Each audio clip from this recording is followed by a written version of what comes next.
All right, folks, good evening, and it is the Case Report brought to you by the Caribbean America's Single Economy. I'm Anthony Weeks reporting. And so we have been following the World Economic Forum and their initiative called the Great Reset. Now, if the word reset sounds familiar, it's because we have over going to 18, 19 months when we had relaunched based on the events around the pandemic and the global health crisis with the coronavirus COVID-19 pandemic. We felt that what we saw was clearly a reset on what they call a one in a century event. And they said every so often that when we see these sort of pandemic and health crisis, it's around every 100 years or so it happens. Now, health crisis, economic crisis, times of war, whatever you want to call it, that every time we go through, whether it's a industrial revolution, we're seeing the technological revolution, that clearly what we are witnessing is a world in transformation. And you are based on who you are and what you subscribe to.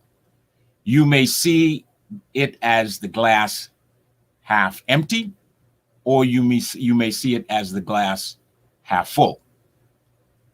In these incredible perilous times, that we see a seismic shift of the way the world is positioned for the future. And so as we talk about going forward, looking forward, we have to hit the reset button. Because if we do not hit the reset button, what's going to happen, and we're seeing that right now that scenario being played out throughout the world, that where countries that were not prepared for this pandemic are being challenged with trying to respond to how they deal with this pandemic. Some are doing better than others. We see the cost of living, inflation, is on the rise because the world global supply chain has been disrupted. Goods cannot be shipped in time, or goods cannot be delivered to the ports. Ports, when ships get to these ports around the world, there is bottleneck, there is congestion. So products, merchandise, commodities cannot move the way they normally would. And so in times like this, there are either great opportunities for a reemergence of a different playbook, a different model going forward. Or if you're not ready, you're going to be in a world of trouble. You're going to experience a tremendous world of hurt when it comes to not being prepared to do this. And so the World Economic Forum that takes place annually in Davos, they launched the Great Reset. And what I'm going to do is I'm going to play the opening intro where you hear from different leaders from around the world, from private sector to both public sector and NGOs, to hear from these leaders as to what their take is. I have been playing this piece since last week. And so today on the program, you're going to hear from the World Economic Forum and the panel talk about this great reset that's taking place in today's time, in the year 2021. And they're going to talk about the things governments, nations, public, private sector, leaders are going to have to do to address this critical time that we're in. Because if you cannot pivot in times like this, you are going to find yourself in an incredible position, incredible disadvantaged position in terms of your country, your nation, your society, to be able to be ready to compete in the future. We are seeing that technology is totally transforming legacy systems across the board. If you have taken technology for granted, or if you're intimidated by technology, this is not the time to do that, because technology is literally what's going to help with the transition and the transformation of how you respond to the new challenges going forward in order to solve some of the greatest challenges that we have today and going forward into the future.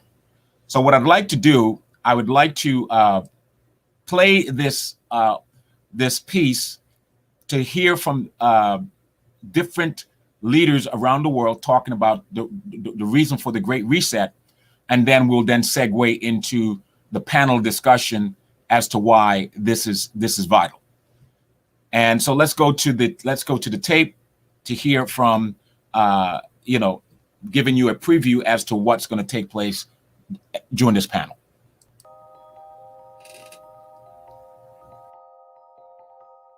Now is the historical moment, the time, not only to fight severe virus, but to shape the system. We have a unique but rapidly shrinking window of opportunity to learn lessons and reset ourselves on a more sustainable path. It is an opportunity we have never had before and may never have again. So we must use all the levers we have at our disposal, knowing that each and every one of us has a vital role to play. Now is the time to think what history would say about this crisis. And now is the time for all of us to define our own role. What is it that would make it so that history would look at this crisis as the great opportunity for reset? The Great Reset is a welcome recognition that this human tragedy must be a wake-up call. It is imperative that we reimagine, rebuild, redesign, reinvigorate, and rebalance our world.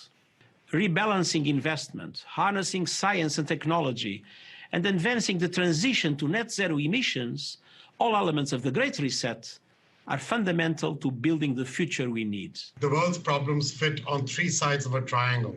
It's one versus many, man versus nature, and the unfortunate foundation is long-term versus short-term. We had already income inequality that was fueling income, race, gender inequality. We have a climate emergency, which we can't walk away from. There's no doubt that the very survival of the human race requires us to act. Any recovery stimulus should have green conditions attached to it. Energy prices should reflect real costs. You need private sector capital, private sector ingenuity, private sector technology, and private sector capabilities to come to the party. You need enormous trust between the private sector and the public sector for this to actually work. We have to change our economies dramatically in the next 20 or 30 years, and the next 10 years is absolutely decisive. The recovery has to be greener than any of the previous recoveries. And in order to do that, we need to ensure that the stimulus package, including fiscal and monetary, are much greener than they were before.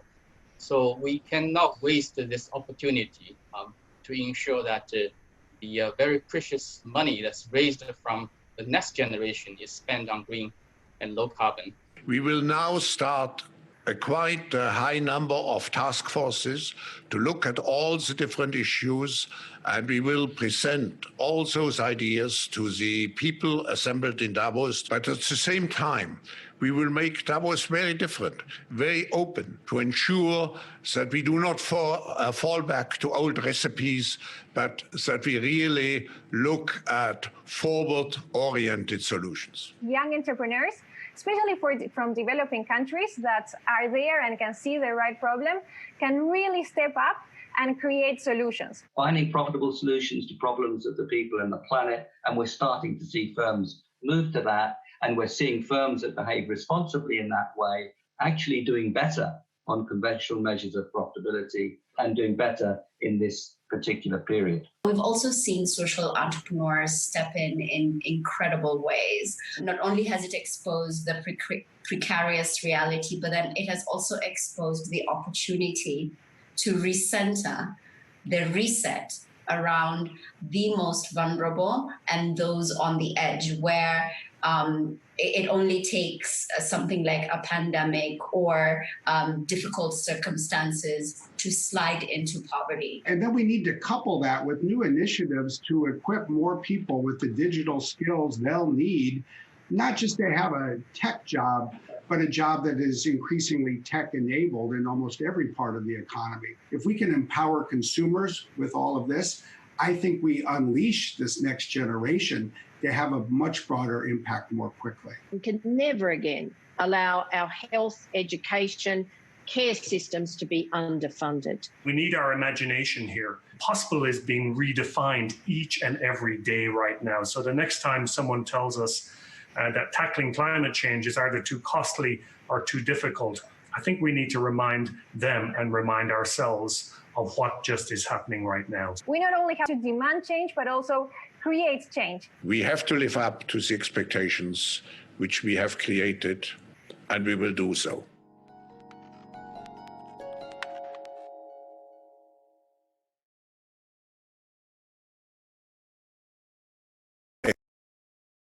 A changing effect, changing on economies, societies.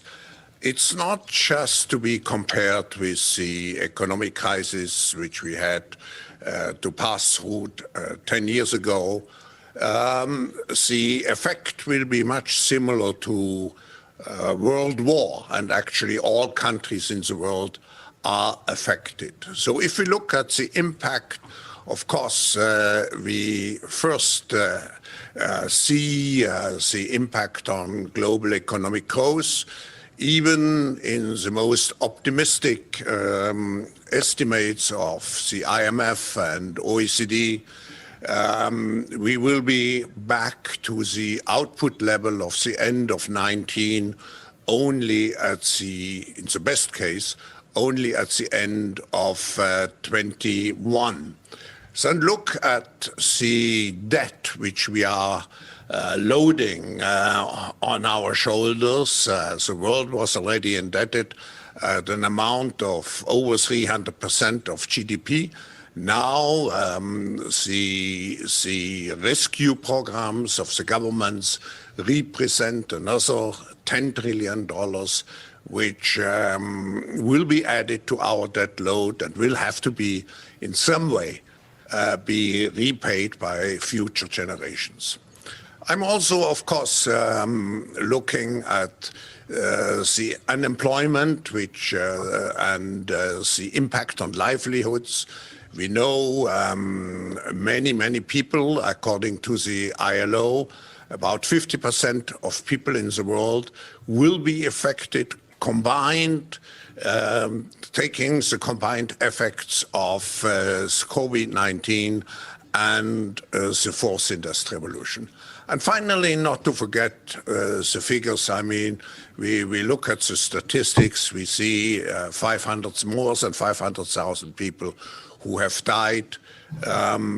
Just imagine the personal tragedy which is behind all those cases. So we have to be very careful not just to look at the figures.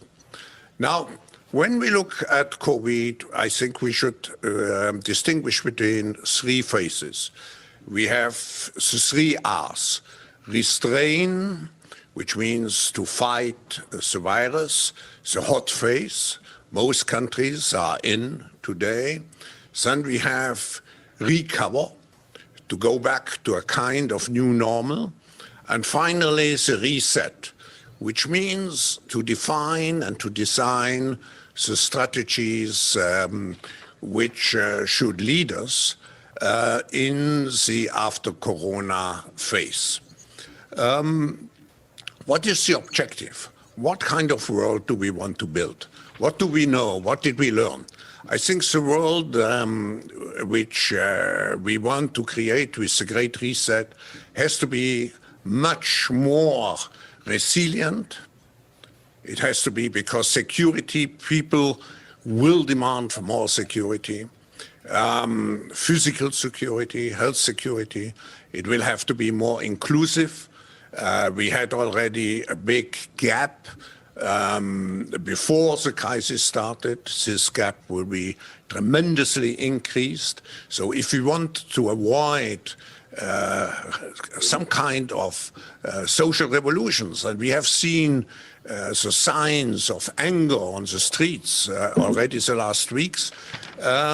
So we have to address this issue to create a stronger inclusiveness. And finally, more sustainable, because we know now that the next crisis is already waiting for us around the corner, and it is the climate crisis. The World Economic Forum, by the way, has warned the world related to the to possible pandemics since years, and actually 3 of the major organizations now in the fight against the virus, like the Global Fund, particularly also CEPI, all those organizations were created in Davos. So we know that the next crisis may come on us, and we have to be better prepared. So what does it mean in practice? 5 things, 5 priorities. The first one is we have to redefine our social contract to integrate more inclusion. We also have to make sure that we integrate much more in the social contract our responsibility towards the next generation. We cannot just think of the debt, leave all the solutions and to be paid for by the next generation. So the social contract, and in the social contract, we also have to look at one specific issue. So COVID will create again a gap between the so-called industrialized and emerging countries. The emerging countries, at least some of them, suffering much more compared to some of the countries which have a well-established social safety net. Then second, so it's a social contract. Second, it's the decarbonization of the economy to protect us against let's say, an environmental virus. And here we will publish tomorrow, by the way, a report which shows clearly that there is no contradiction between taking care of nature and particularly creating the need to create jobs and to invigorate the economy. Just to give you one figure which has been calculated, if you take an investment of $300 billion or euros, it could create in the nature-based economy something around 400 million additional jobs. So social contract, green economy, but number 3, and that's a major part also of the book, because, you know, I published 4 years ago the book, The Fourth Industrial Revolution. All those technologies are very much advanced now by COVID. Everything will be digitalized, which can be digitalized. So how can we use the technologies to address the challenges, but at the same time, make sure that we create the necessary ethical human-oriented principles around those technologies. So finally, what is the role of companies in this new post-COVID era? I think we are moving from short-term to long-term, from shareholder capitalism to stakeholder capitalism. The COVID crisis has shown that companies who invest into their vitality instead of prioritizing short-term profits have performed much better. And that's what the stakeholders will expect in the future. And I should add at last the need for much stronger global cooperation. COVID has shown us that we are globally interdependent, and I think it's a wake-up call to work in the future together to address all the consequences and to create a reset in our economic, social, ecological thinking. Thank you. Klaus, thank you very much. Thierry, you co-wrote this book. What are some of the major macro and micro impacts of the pandemic that you've observed? Thank you, Adrian. Well, the perspective we've adopted with Professor Schwab is another all-encompassing one. So we decided to favor a holistic approach, considering that in today's world it doesn't make any sense to have a silo approach. The reality is that the world is completely concatenated. So if just one word were to define today's world, it would be interdependence. We live in a world of systemic connectivity, meaning that the risks conflict with each other. So the main findings of the book, I think, pertain to the fact that risks create ricochet cascading effects. And we provide different examples in the book.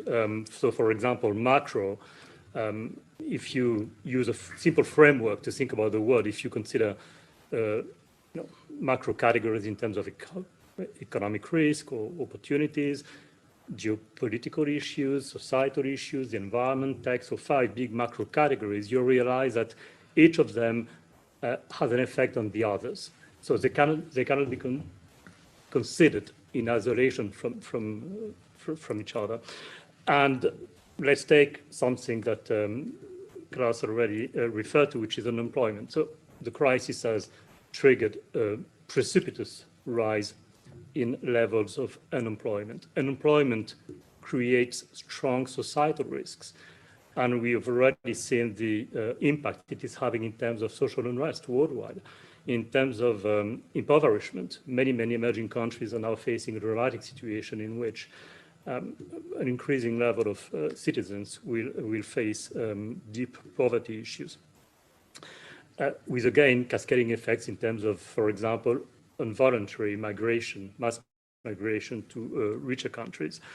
Another one which is significant is the increase in the rivalry that has occurred between the United States and China. So a big geopolitical issue. And what is apparent already from the COVID pandemic is that it has acted as an accelerator of existing risks. So things that were already emerging a few years ago are now happening at a much faster pace than used to be the case.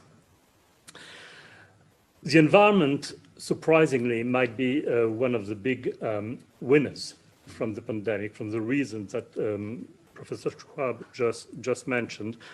The pandemic has made all the more vivid the critical importance of natural assets. And it has made clear, for example, that there is a correlation between the infection rate and air pollution. So as a result, we are now paying much more attention to the natural assets that are impacting our life.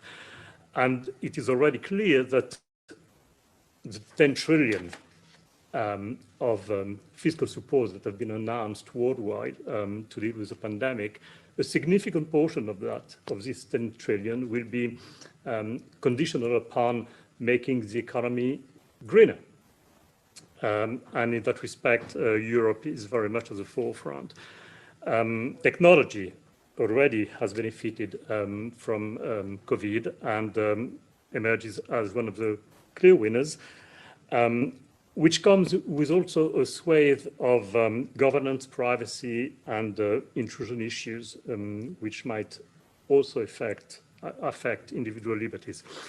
Macro effects, I don't want to elaborate too much, but one of them, one which is very obvious, and Professor Schwab already mentioned it, is the extent to which the combination of societal and environmental risk is going to dramatically accelerate the transition towards ESG strategies and the stakeholder economy, progressively replacing the shareholder economy, because that's the only way to deal with the looming issues that are ahead of us.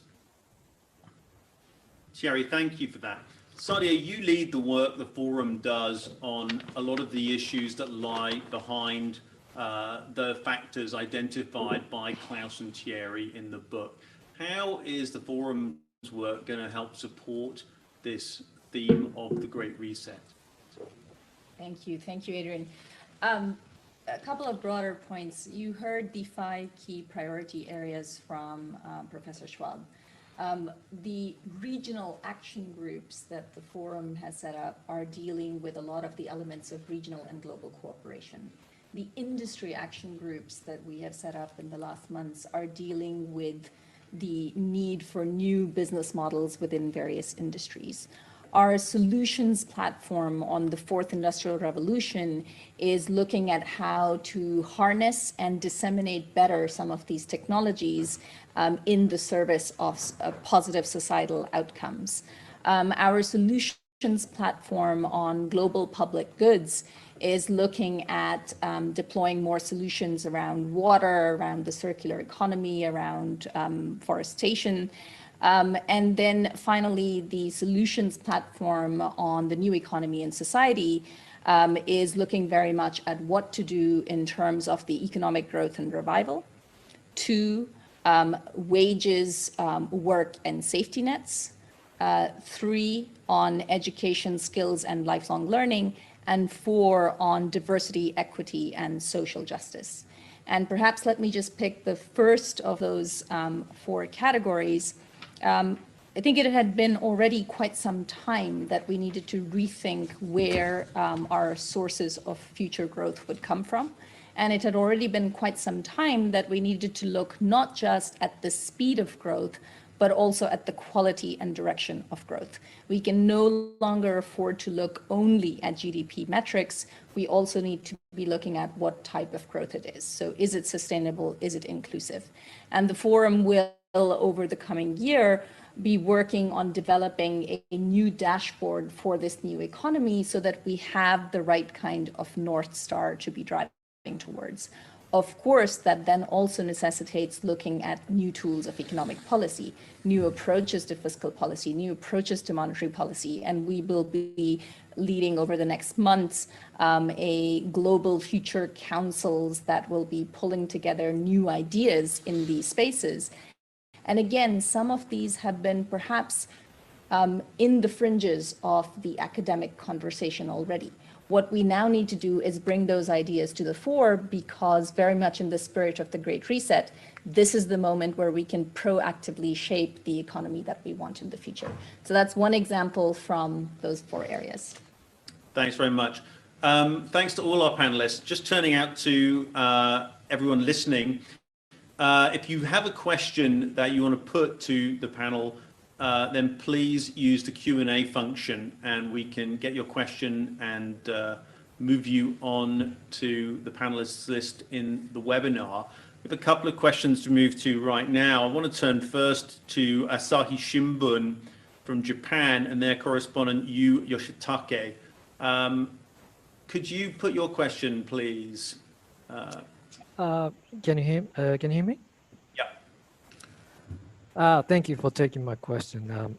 From Asahi Shimbun, the Japanese newspaper. My question is how the forum reflect this idea of Great Reset to its annual annual flagship report, such as Global Competitiveness Report and Global Gender Gap Report. Is there any new criteria to be brought in these reports out of the experience of this COVID-19 pandemic? Thank you very much. Thanks for that. I think we just heard Sadia perhaps touch on some of the developments that we're likely to see, but we've also published a global risks report every January, which sets a map for the year ahead and kind of identifies some of the major issues that need to be on the 5 to 10 year horizon for policymakers. Professor Schwab, to what extent will this Great Reset mean a Great Reset for some of those flagship analyses of the global economy that's produced by institutions like the Forum? As you know, the Forum is a community of communities, big global stakeholder communities, community we integrate governments, business, international organizations, civil society, our young global leaders, our global shapers, and I could go on. We are also involved into about 100 different activities or initiatives at this moment. All this will be integrated into a big work stream. The Great Reset will serve as a platform to integrate all the different stakeholders, to integrate all the different aspects. Because if we talk about the Great Reset, we know we cannot address all those issues in a very compartmentalized way. I think everything is interwoven. The fourth industrial revolution, for example, with the issue of the future of work, and so on and so on. Our work in the Forum will be very much determined by an effort to create new ideas, to present those new ideas at the annual meeting 21. I want to highlight the book itself is much more an analysis of what happened and what could happen and what will happen. But we have to find now the necessary responses. And here we need new innovative ideas, and we have to integrate everybody into this process. It has to be an open process. So that's the reason why I'm so keen to provide also a forward-looking dimension to this Great Reset initiative by integrating the 10,000 global shapers, leaders between 20 and 30 years old, who not only leaders, I mean, they represent society in 400 different cities of the world. So definitively, to be now precise in the response to your question, definitively the Global Competitiveness Report, the Gender Parity Report will be influenced by the other work and by our considerations related to the Great Reset initiative. Thank you. And Sadia, you touched on a couple of the changes that will take place in some of the ways we evaluate economies because of this pandemic. Is there scope for a bigger reset of the metrics that organizations like the Forum use when we come to judge economies and performance? Yeah, I mean, you mentioned the global risk report, the competitiveness work, the gender gap work. There's also another key piece that's coming out later this year, which is our Future of Jobs report, another incredibly critical issue. And I think there are two elements. One is, what do the metrics and the data tell us about the current state of those issues? But the second is, where should we actually be setting those priorities? We can get a very good global landscape of what is happening, for example, to jobs across various economies and industries. But then where should the focus lie? And so the next stage from something like a benchmarking report on the future of jobs, the next stage is then to focus on what kind of reskilling and upskilling initiatives are needed, what kind of new social safety nets are needed to help workers through this transition, what kind of outlooks we can project in terms of where new jobs will come from. This cannot just be a zero-sum game that examines the jobs of today. It also has to take a focus on to what may be happening in the future. The care jobs, the health jobs, the education jobs, the nature economy jobs, the circular economy jobs, where we can find the next set of priorities. So I think similar to what I've just laid out on the future of jobs, similar to that when it comes to competitiveness, there are 12 pillars of competitiveness that we have been examining consistently over time. Those 12 pillars still remain incredibly important, but where the priorities lie in the future, having more a focus on innovation and developing new frontier markets, looking at where the future sources of jobs will come from, looking at new possibilities in terms of taxation, developing greater capacity for future foresight within governments. Those will be some of the areas of future focus, although overall, those 12 pillars will remain important. Thanks, Fan. Thierry, when you were researching and writing the book, were there metrics that you felt were missing that would really help illuminate the path ahead? Maybe data sets and things that we should be measuring that you really felt that the world was kind of in need of? Well, Sadi already alluded to some of them. I would mention an extra one which emerged with strengths while writing the book: well-being. Well-being is now being used as a policy measure, as a policy tool in many countries around the world. And surprisingly, I mean, no, not surprisingly, and it's highly correlated with women in power. New Zealand comes first and foremost to mind because of the well-being budget put into place by the Prime Minister. But many countries led by women are indeed taking well-being indicators into consideration, and more countries around the world. Thanks for that. I want to turn, if I can, to Vienna and to editor of the Wiener Zeitung, Thomas Seifert. Thomas, can we get a question from you, please? Yes, thank you very much for having me, and thanks for putting us together in a virtual room, at least.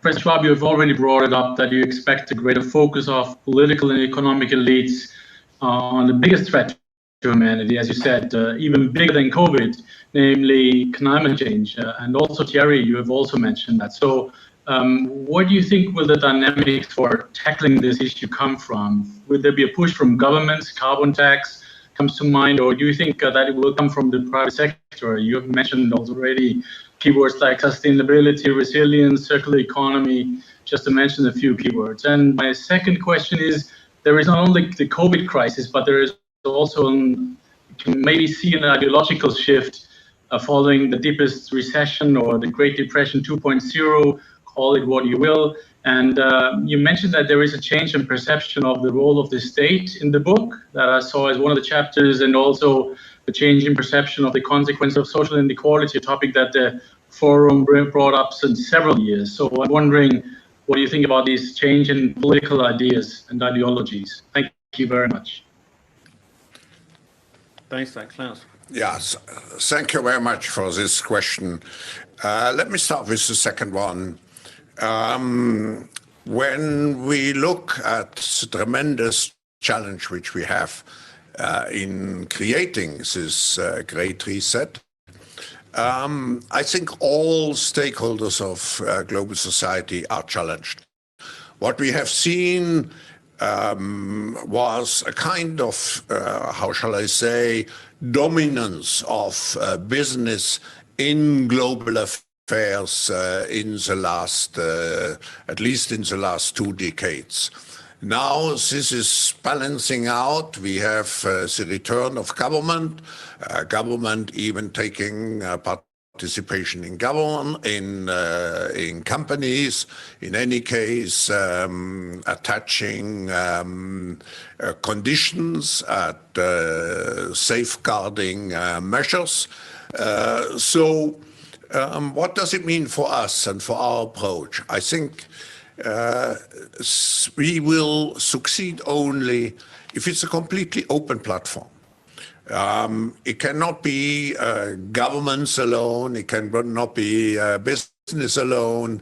If you look at the issue of environment, even if you look at the issue of creation of vaccines or remedies and so on, it's always a cooperation between governments, business, and I think it has to be supported by the great public, by civil society. For us, very important is to have a forward-looking voice, because by the way, following up also in the framework of our cooperation with UN, the Forum has created a digital platform which is called Uplink, and this is a platform aiming at integrating the young generation entrepreneurial ideas behind the 17 different SDGs. So what are innovative ideas of the young generation related to global warming and all the other, let's say, global challenges which we have? Related to your first question, yes, I already integrated it into my answer. It's necessary to have a very open approach. This cannot be a response of elites to concerns of the great public.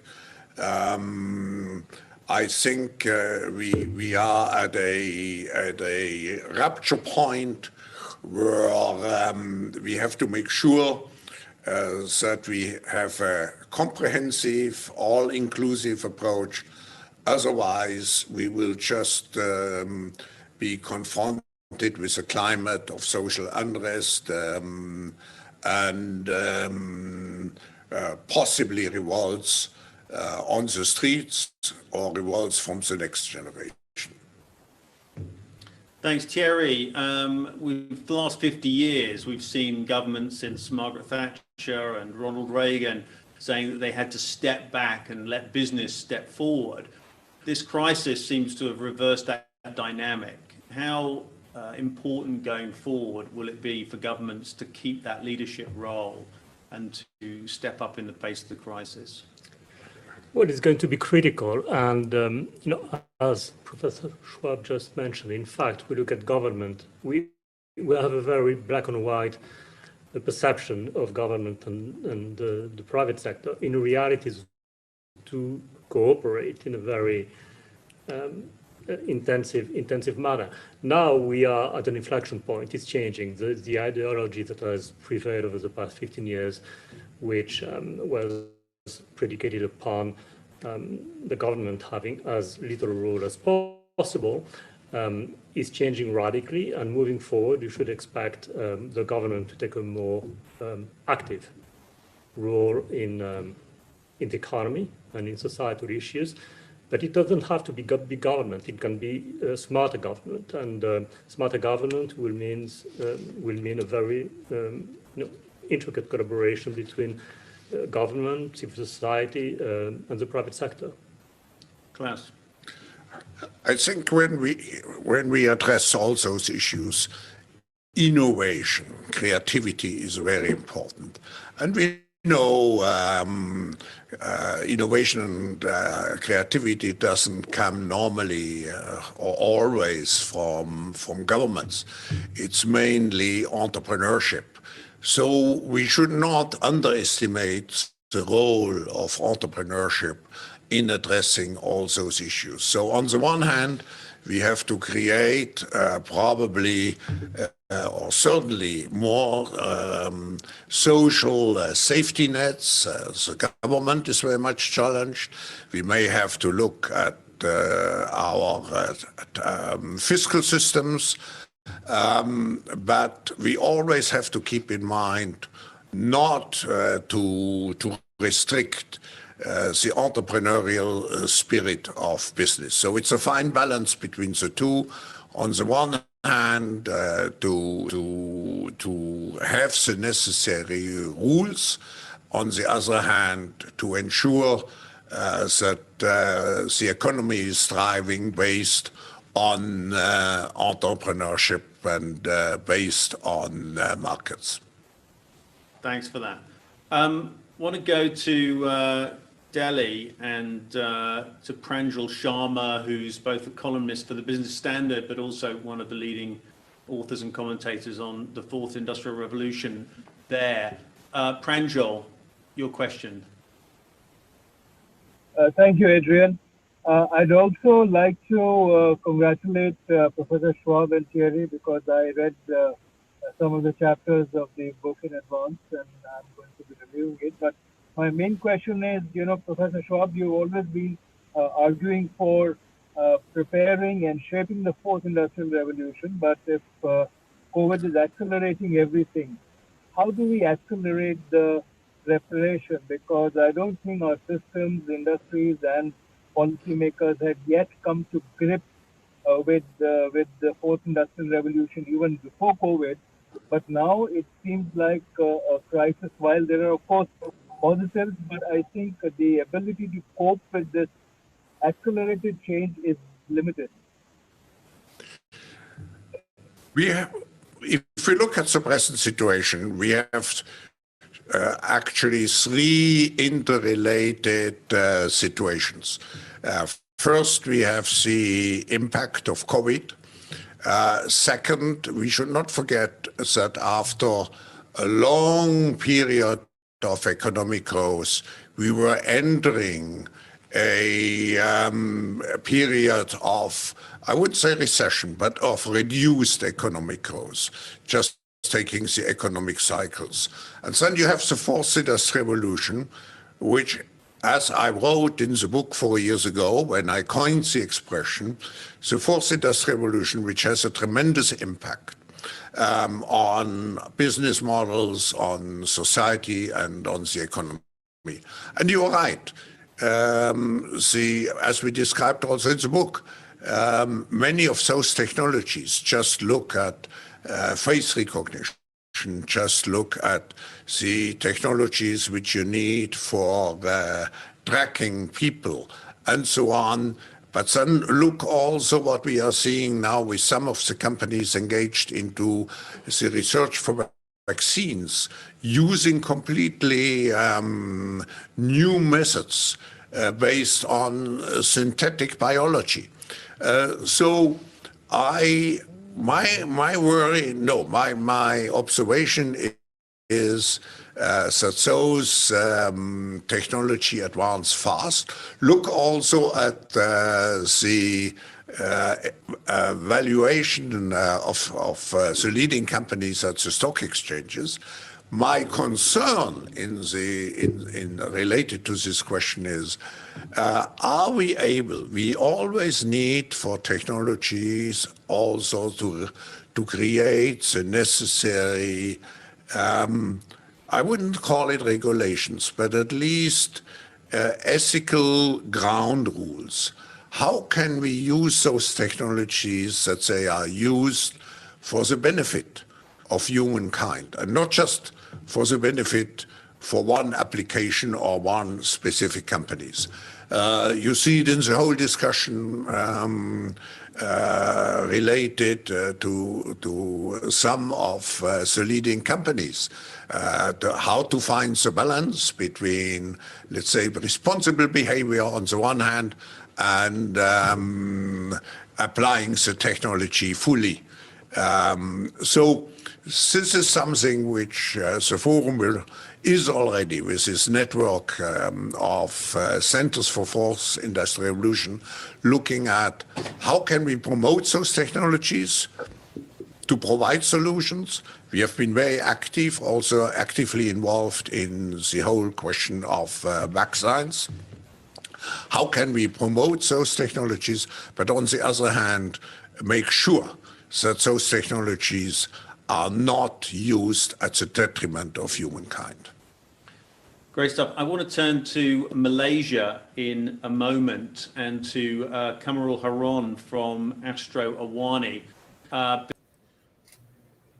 Now we're going to stop. We're going to stop there because we're out of time here on the program, and but you're going to be able to watch, if you will, this entire program in its entirety on our platform. So if you want to watch the complete program, you go to www.ourtv.network. Again, that's www.ourtv.network, and just click on case.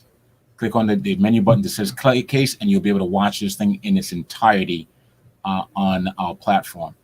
So, folks, that's it for me this evening, and I hope that the Great Reset was informative, educational, and insightful as to where we are and what's happening in the future. I'm Anthony Weeks for the Case Report and the Caribbean American Single Economy. Until next time, have a good evening, and we will talk next week.